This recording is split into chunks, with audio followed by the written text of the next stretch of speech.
भोला जी के नाम में सकती बाटे नमो। कठिन डगरिया पल में उड़ाई जय शिव बोल कंवरिया जय शिव बोल। भोला जी के नाम में सकती बाटे नमो।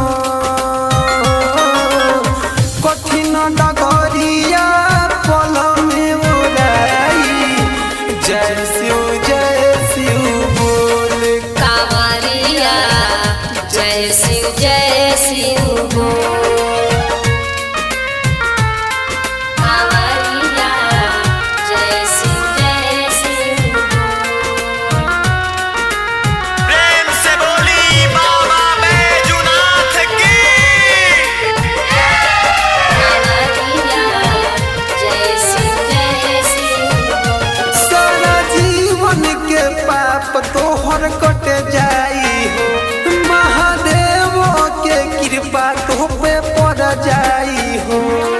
कांवरिया जय शिव बोल। सारा जीवन के पाप तोहर कट जाई हो।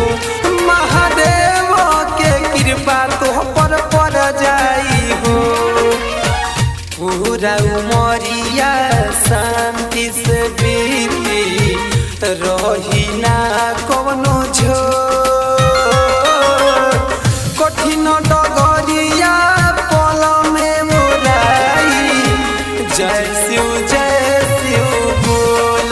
कांवरिया जय शिव बोल। कांवरिया जय शिव बोल। प्रेम से बोली बाबा बैजूनाथ की।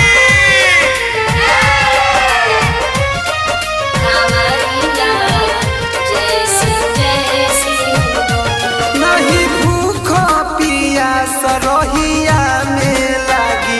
मतलबी मुकेश अशोक भाग तोर जागी। कांवरिया जय शिव बोल। नहीं भूख पियास रहिया में लागी। मतलबी मुकेश अशोक भाग तोर जागी।